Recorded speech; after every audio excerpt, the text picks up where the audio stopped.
Hello mga sukakes! For today's video, meron tayong gagawing cake. Pero itong cake na to ay hindi order ng isang client, kundi ito ay pinagawa sa akin ng aking bunsong babaeng kapatid kasi gusto niya daw mag-photoshoot para sa kanyang nalalapit na birthday. So, magpi-pre-birthday photoshoot daw siya sa studio. So, etong cake na to ay kasabay nung order kahapon na ubi flan cake. Dinoble ko na lang yung aking recipe para sa aking ubi chiffon para naman makasabay na nga itong cake niya. As I mentioned, ang flavor ng ating cake ay ube chiffon. Nilagyan ko lang siya ng filling na fudge at yema. So, sobrang konti nga lang kasi sabi ko, hindi naman kami mahihilig talaga sa matamis and hindi naman talaga kami dapat naglalagay ng palaman sa mga cakes. Most especially, kapag mga ganitong chiffon, okay na sa amin yung plain lang. Hindi na kami naglalagay ng mga frosting, ng mga filling kasi ayun nga, parang nakakaumay na. Pero dahil nga ito ay gagamitin sa kanyang photoshoot, so kailangan namang medyo presentable. Kaya naman naglagay ako ng frosting.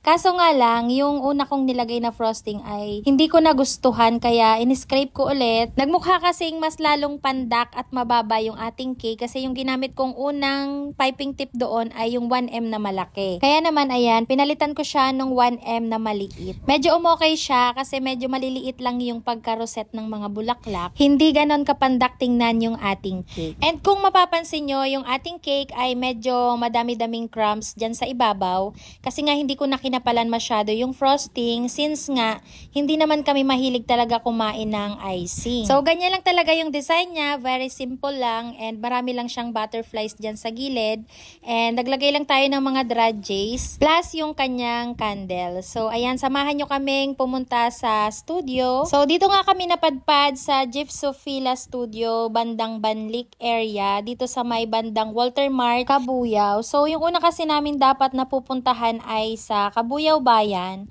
Kaso nga lang ay sarado daw sila kasi ito ay Sunday, Easter Sunday. Kaya dito kami napadpad sa Gypsophila. So ayan yung dalawa kong kapatid na babae. First time lang namin dito and namilit kasi yung aming kapatid na magpo-photoshoot nga siya. Sabi ko, ang dami mo namang kaek-ekan, pwede namang mag-birthday na walang photoshoot kinemero. Pero ito nga yung gusto niya, so pagbigyan na natin and supportahan na lang natin. Anyway, ang ganda dito sa Gypsophila kasi pagpasok mo pa lang, sobrang bait ng staff. Very accommodating si ate and makikita mo talaga na sobrang linis ng receiving area and even yung studio nila. And one thing na nagustuhan ko talaga dito sa Gypsophila ay sobrang bango. Pagpasok mo pa lang talaga, maaamoy mo yung scent na sobrang nakaka-relax, yung hindi masakit sa ilong, ganun. So bago kami pumasok dito sa mismong studio, pinapili muna siya ng package. Merong iba-ibang color ng backdrop, so pipili ka lang ng isa.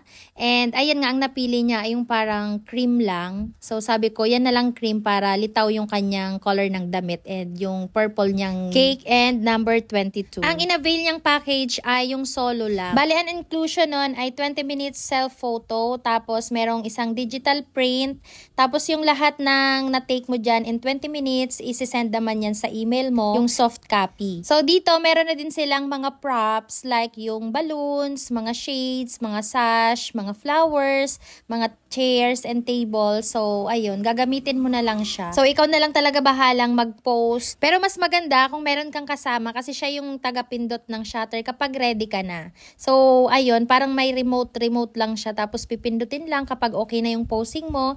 And meron lang silang kaunting reminder na pakiingatan yung mga gagamiting props and be gentle daw. Ganun. Mamaya, papakita ko sa inyo yung mga packages nila na ino-offer mamaya sa dulo ng video. So, share ko lang, kami lang pala yung babae sa family, sa magkakapatid. Tatlo lang kaming babae.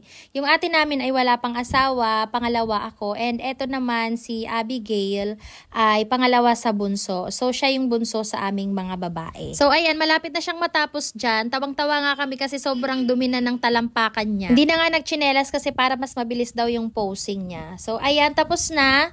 Ayan yung mga offer pala nila dito. Ayan. Meron siyang 399 for solo, merong 499 for 2 packs, and for 3 packs naman ay 679. Kung groups naman kayo ay meron din sila. So, message nyo na lang sila sa kanilang page or i-post nyo yung ating video para makita nyo yung rate nila. So, dito sa part na to, pinapili na si Abigail kung ano yung mas gusto niyang i-print out na isang picture na free. And after nga namin dito ay umuwi na kami. So, ayan, tapat lang talaga siya ng Walter Mart Cabuyao and malapit siya sa Global Hospital. So, ayan, kung ikaw ay taga Cabuyao and and naghahanap ka ng self-portrait studio, punta ka na dito sa Gypsophilia.